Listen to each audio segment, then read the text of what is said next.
Bonjour, je m'appelle Guillaume Denise. Je suis souffleur de verre au Chalumeau et je suis dans l'univers du verre depuis maintenant bientôt une vingtaine d'années. Ça va faire bientôt 10 ans que je travaille donc au Chalumeau. Je souffle le verre grâce à des tubes ou des baguettes. Je crée différentes formes selon ce qui se passe dans ma tête.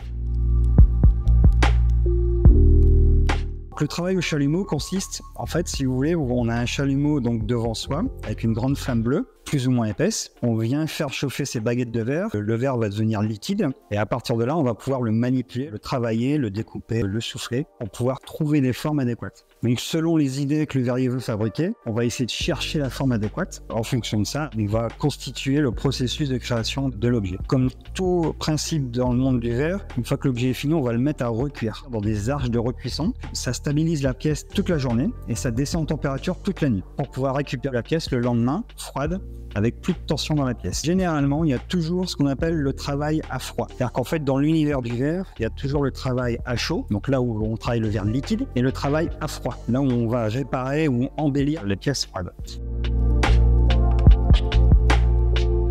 La découverte du chalumeau a été pour moi quelque chose d'extraordinaire dans le sens où c'est quelque chose de beaucoup plus minutieux que le travail avec un four de fusion par exemple. Je trouve qu'on est beaucoup plus calme, concentré et selon le type de verre qu'on va utiliser, on va pouvoir travailler des choses très fines.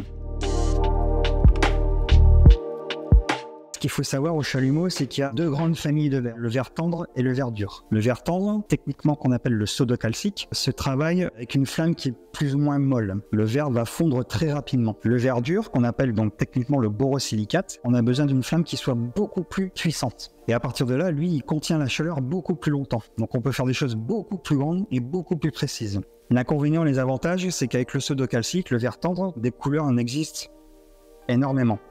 Tandis qu'en borosilicate, l'inconvénient, c'est des couleurs, il y en a à peu près une dizaine qui existent. Donc on ne peut pas vraiment faire les mêmes choses. Mais les deux approches, fondamentalement, sont le même principe. C'est-à-dire qu'on a un chalumeau devant soi, une grande flamme bleue, on vient faire chauffer ses baguettes de verre, le verre devient liquide et on le transforme au milieu de la flamme. Depuis que je travaille au musée, donc ça va faire maintenant un peu plus de 10 ans, on a mis en place, en juillet et août, l'atelier Dessine ta bestiole. C'est-à-dire qu'en fait, c'est les enfants qui dessinent quelque chose, et de là, je le recrée en verre. Donc ça a été un succès fou la première année, à tel point où on a dû réduire le champ parce que j'ai que 2 bras. Donc il y a eu beaucoup de commandes. Et ce qui est génial dans ce principe-là, c'est que sur chaque dessin, ça change. Donc en fait, chaque processus de création que je vais faire va changer. Donc techniquement parlant, c'est génial parce qu'en fait c'est une évolution qui est très rapide. À chaque fois quand je vois un dessin, donc 1, je dois analyser le dessin, 2, je dois essayer de me mettre à la place de l'enfant pour voir ce qu'il a imaginé, 3, je dois fabriquer le dessin en fonction des contraintes du verre, et 4, il faut aussi que je me dise que cet objet va aller à un enfant, s'il veut jouer avec, je peux pas faire quelque chose de très fin pour la casse ou la fragilité. Donc je suis obligé de faire certaines caricatures. C'est un atelier qui a fait ses preuves, ça fait 9 ans qu'on réitère cet atelier-là parce qu'il fonctionne vraiment super bien. Et la nouveauté, c'est que maintenant, du coup, les pièces prennent de plus en plus d'ampleur, sont de plus en plus compliquées. Moi, je gagne en assurance, je gagne en technicité, et du coup, maintenant, les parents veulent s'y mettre aussi. Donc c'est assez rigolo. Avec les adultes, ce qui est plutôt intéressant, c'est que je mets en volume des souvenirs. C'est-à-dire que les adultes me racontent quelque chose de rigolo, un souvenir qu'ils veulent me parler. Et de là, moi, j'arrive à le moduler, à le retranscrire en verre. Tout ça grâce au chalumeau. Cet atelier-là, c'est pour le mois de juillet et pour le mois d'août. Tous les après-midi, de 14h à 18h. Je suis en démonstration, donc je fabrique l'objet devant les gens. Ce que j'aime beaucoup, c'est l'échange avec le public. C'est-à-dire que le public peut me voir travailler et peut me poser des questions tout en travaillant. Moi, je peux leur expliquer, voilà, si j'arrête de tourner ma canne, le verre, qu'est-ce qu'il fait? Il coule. Comment on souffle le verre? Donc je vais d'abord faire fondre le morceau de verre, je vais l'appliquer sur une canne et je vais souffler dans la canne. Donc après les gens vont voir le morceau de verre grossir. Et en fait ce qui est intéressant c'est que le public veut ça, le public demande ça.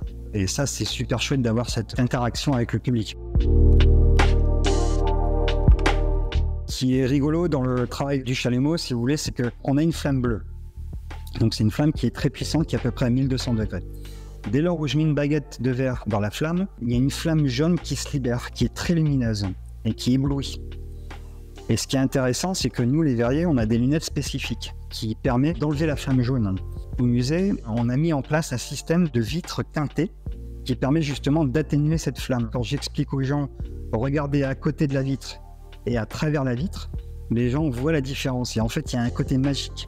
C'est-à-dire que les gens se rendent compte que la flamme jaune disparaît et du coup, ils voient le morceau de verre en fusion beaucoup plus visiblement. Et là, à partir de là, il y a un impact visuel qui est considérable.